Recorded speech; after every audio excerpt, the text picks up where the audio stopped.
Because I'm a potato.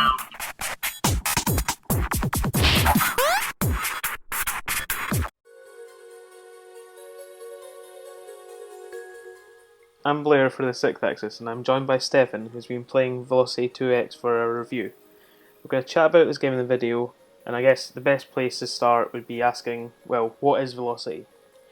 Well, I guess Velocity is it's this game from Futurlab, and it's in the shoot 'em up genre. It started off on PSP. It was probably the best PSP Mini or PlayStation Mini, and then they remade it in Velocity Ultra for the PS Vita, and it also came out on PS3. And yeah, it's just this fantastically well-designed shoot 'em up, but it's more than just this straightforward dash from one end of the screen or one end of the level to the other, and shooting baddies along the way, because you've got different styles of mission within it. So you've got critical urgency, which is basically get from one side to the other as quickly as you possibly can. But then you have things like then you have the other two missions, which are hostile forces and search and rescue. And with these two, what Futurelab did was really they branched out the level design, and they gave you a lot more puzzles, a lot more mazes to try and investigate and shoot switches. I mean, you still kind of had a time limit, but it was really generous, and so it was all about pushing yourself and making sure that you're trying to get the absolute perfect run of your own volition. And I think that's what was really quite cool about it. Yeah, so this game's Velocity 2X. This is for PlayStation 4 and PS Vita? That's right, yeah. So what's the biggest change? What sets it apart from the first game? Well, the biggest difference really has to be that you can step out of your spaceship. It's still very heavily based around flying the co-op jet around the levels, but every once in a while you'll have early on you'll have a mission which is completely on foot, and this is then 2D platforming, and then it's integrated into the level design as a whole. So instead of just going somewhere and shooting a switch, it might be you go somewhere in the co-op jet and you fly into a door. Then you're playing as Kai and you are running from left to right, and she's got switches to shoot in this 2D platforming section, and these little crystal shards which she's got to try and pick up and stuff like that. And it's a really cool addition, because it's basically taking the same principles which made the flying of the jet so appealing and so addictive in the first game, and then it's applying them to running around on foot. So you've still got the pressure of trying to do it as quickly as possible. You've still got the pressure of trying to absolutely nail your jumps and everything like that. But it really is the core thing that makes you think, wow, this is actually, this deserves to be a sequel. This is a game that deserves to be made. Yeah, it's good to see a change like that in a game, rather than just like doing, well, more Velocity. So Yeah. like, how does that control? Because like I've seen it before, but like, is it just as fluid as it is when you're in the ship? Yeah, I mean, it's quite difficult to talk about the controls. I've been thinking in my head how I'm going to try and describe it while talking about it here, and it's quite difficult because it's both the same and very different at the same time. In the ship, it's pretty much exactly the same as it was for Velocity Ultra. So you've got the D-pad or left analog stick, and you move around the screen. The screen is constantly scrolling upwards, and you can speed this up by holding down the right trigger.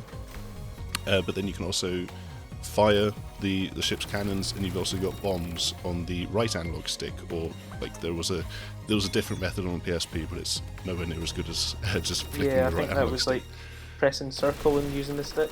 It was a bit awkward. Yeah, it was pressing circle and using the stick or the D-pad, and it's just sort of like, well, that just moves my ship in that direction as well, so why do I want to do that? So that was one of the improvements for Velocity Ultra. But then when you're on foot, it's tricky, because they've somehow managed to translate the essence, but they've also altered the controls in subtle ways. So your primary weapon when you're running around, obviously when you're running around you can jump between platforms and stuff like that, but your primary weapon, instead of just being a straightforward shoot in whatever direction you're facing, that then uses the right analog stick for 360 degrees of shooting. But then your heavy weapon, like the equivalent to having the bombs when you're in the ship, that is then just shooting left or right, depending on what direction you're facing. So that's another little tweak which you have to get used to. But you do also have one of the things that you can do in the ship is you can teledash, or not teledash, I can't remember what it's called, but it's like a short range teleport from one side of the screen to the other. I think it is teledash. Teledash makes more sense when you're on foot, I guess.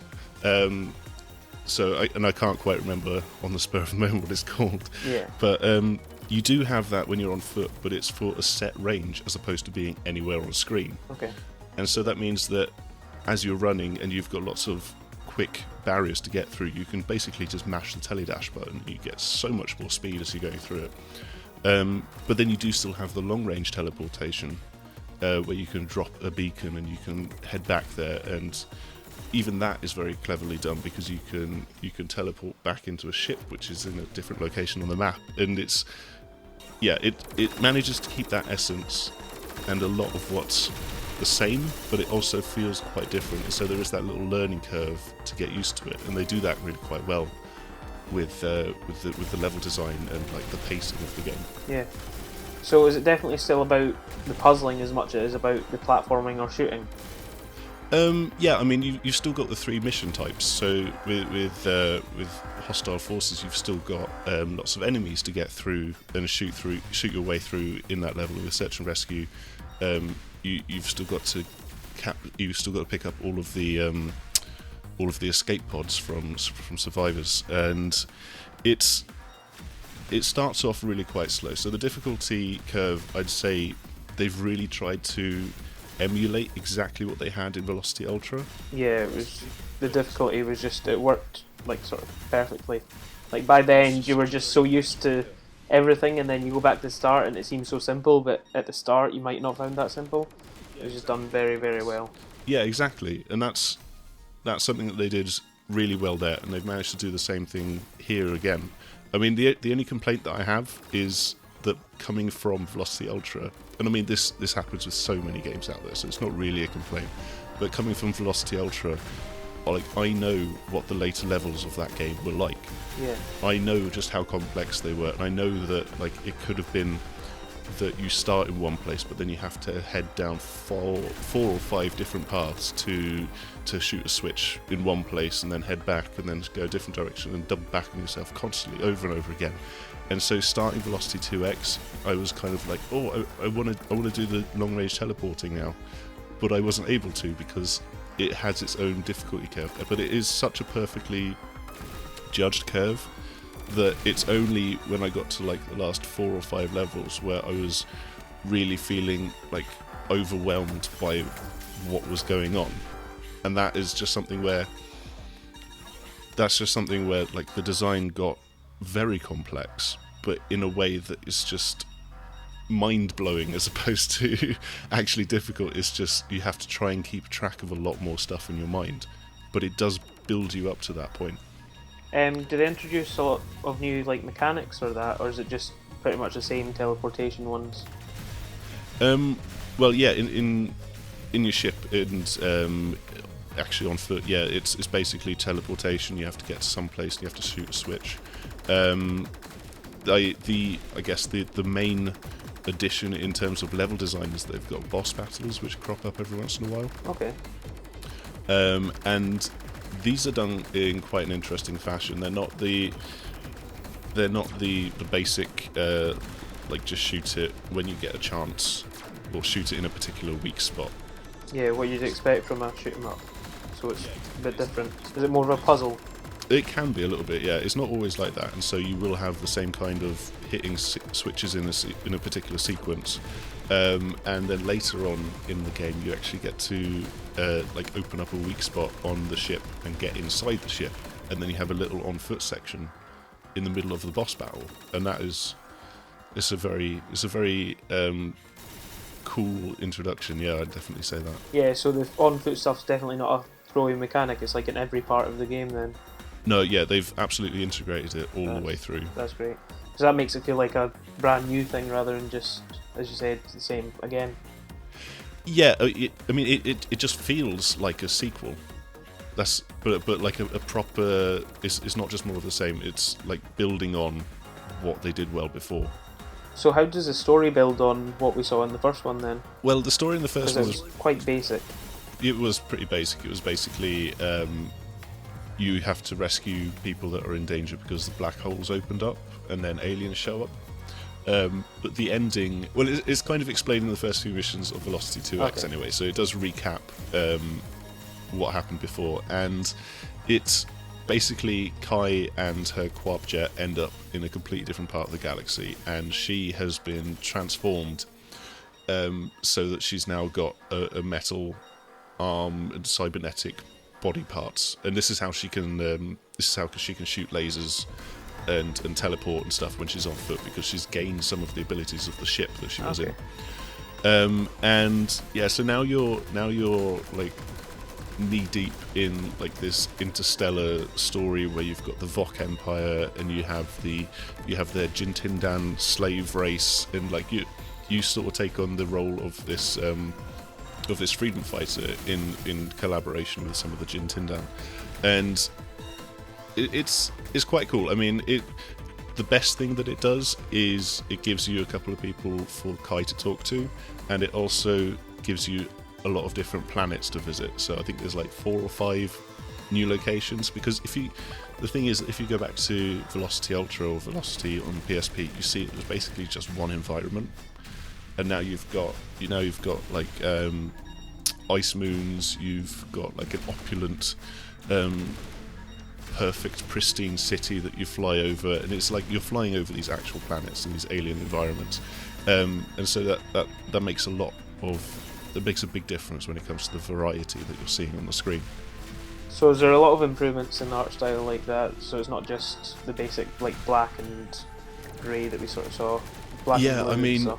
it's funny because I quickly went back to Velocity Ultra, and like when I was playing that, I was thinking, wow, this is actually a really big improvement over Velocity on the PSP. Yeah. And it's basically that big jump again for Velocity 2X, and it's the same hardware. They've taken that same art style from Velocity Ultra, where it's kind of like off-kilter angles, and it's like never a 90-degree perfect angle. It's always very stylized and comic book-like almost in the style. And they've taken that and they've really just polished the hell out of it.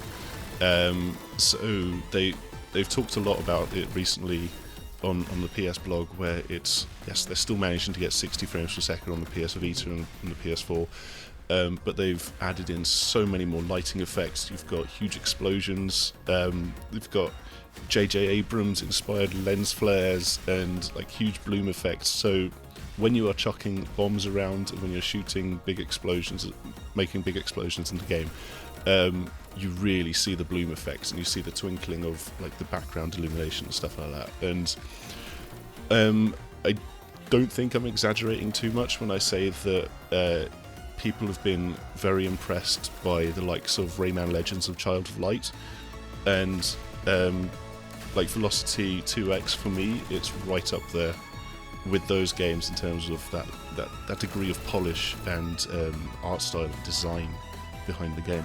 Wow, that sounds really good. I'm looking forward to seeing that.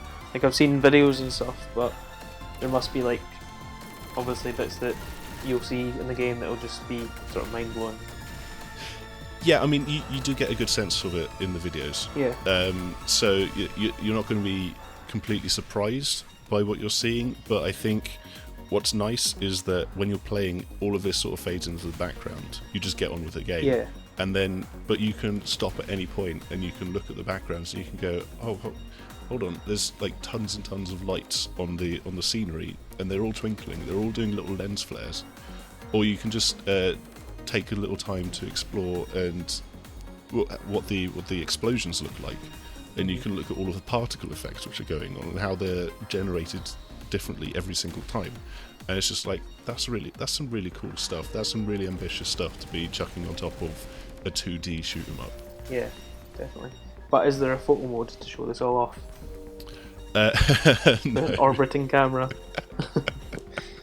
No, that would be very cool. Maybe for Velocity 3D or something silly like that. Yeah, that's what they'll call it. Anyway, I think that's a natural conclusion, so thanks everyone for listening. We've been the Sixth Axis, and We'll continue to be the Sixth Axis as well. yeah, we'll still be that at some point. Bye. Bye.